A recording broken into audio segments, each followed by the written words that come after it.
awusikhonisa phambili collection madoda selozo umuntu istoriso sekunjalo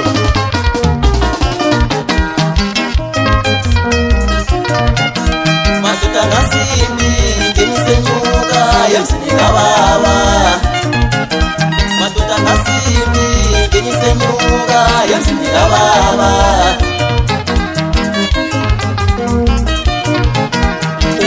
mama lapha ekhaya unabazwanani ubalo mama lapha ekhaya unabazwanani sakula kabuhlungu thina sakulele sisini sakula kabuhlungu thina sakulele sisini ubalo mama lapha ekhaya sahlala ngepana ubalo mama lapha ekhaya sahlala ngepana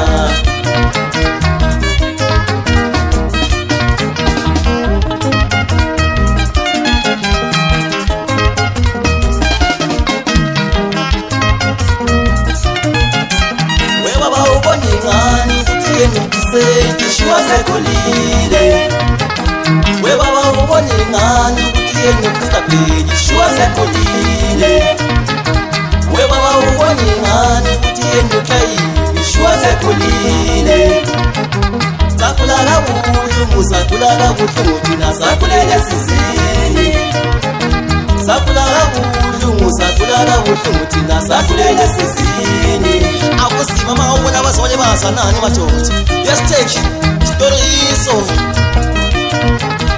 madoda nasimbi ngenisenyuka yemsinika baba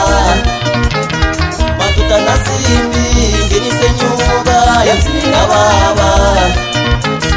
ubalo mama lapha ekhaya unabazwanani ubalo mama lapha ekhaya unabazwanani alo samsi awufunda sikhuphuke madoda alo mathuluzi sub my boy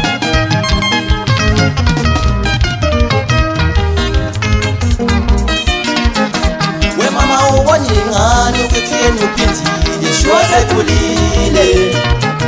we mama uboni ngani ukuthi uphindile shwa sekulile sakula kabuhlungu thina sakulele sisini sakula kabuhlungu thina sakulele sisini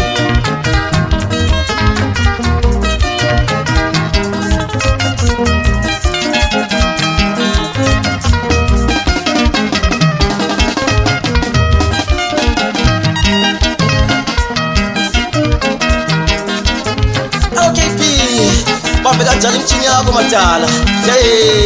wazi wafakaza omunye umdala esisentabeni madoda wathi isiprezinti ziyazifuna abadala fana umdala uKP tobetobetha badala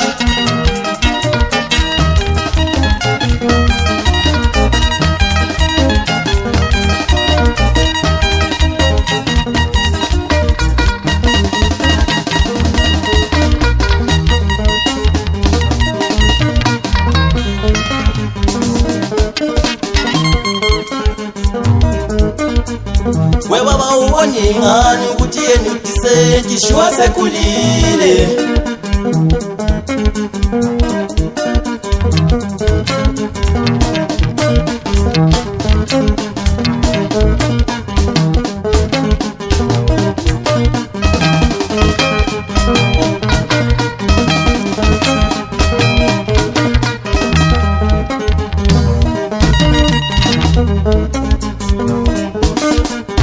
we baba uboni ngani ukuthi uphindile shwa sekulile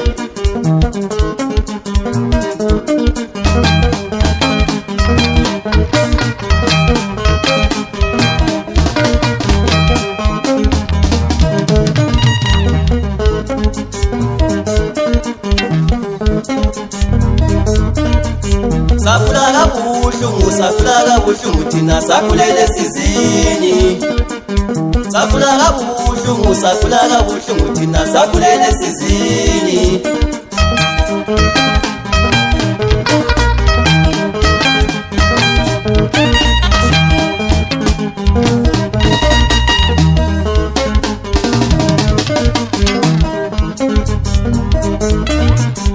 madoda nasimbi ngenyise nyunga yasinika baba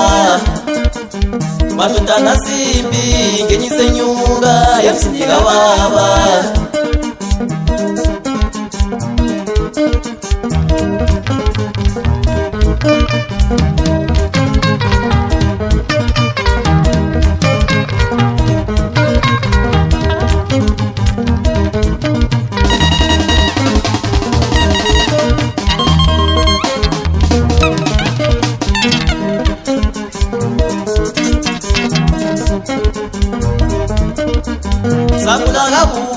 sakula kabuhlungu thina sakulele sizini sakula kabuhlungu thina sakulele sizini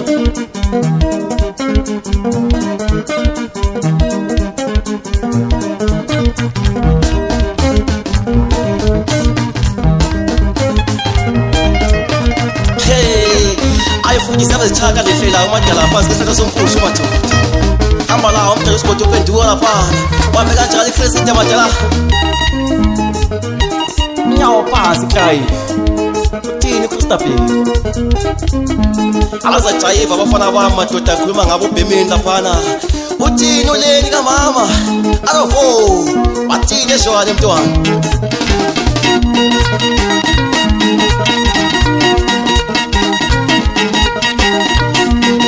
umntwana esetsheleni usasibukela ngithi umthwani uzukulu laphana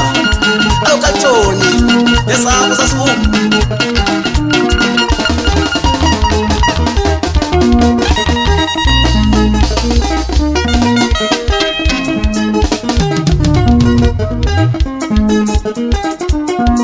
ayifuthi ndihamba labo malume laphana yabekhuluma phela ngomathwala inyosi uthi gqoke kanjani idrama umntwana yasiteki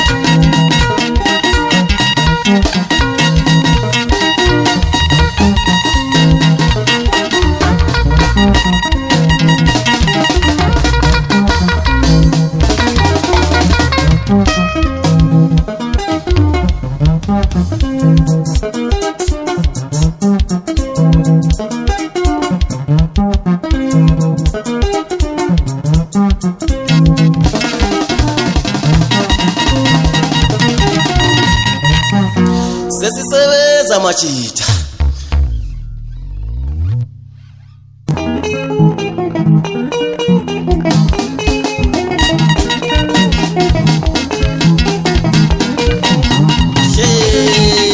awubheka ukuyenzani friend mambo madoda alamasterpiece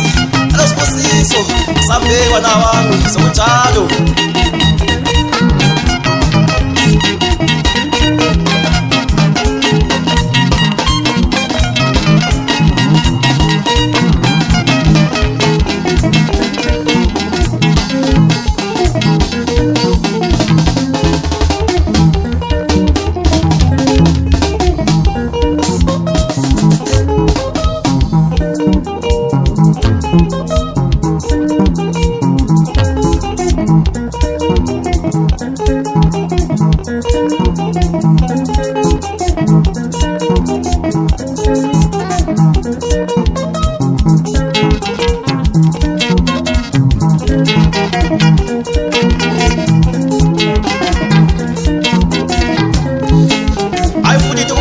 ngithoma ngayo uvodloza madoda indaba kaMdawuni sibeke esayidini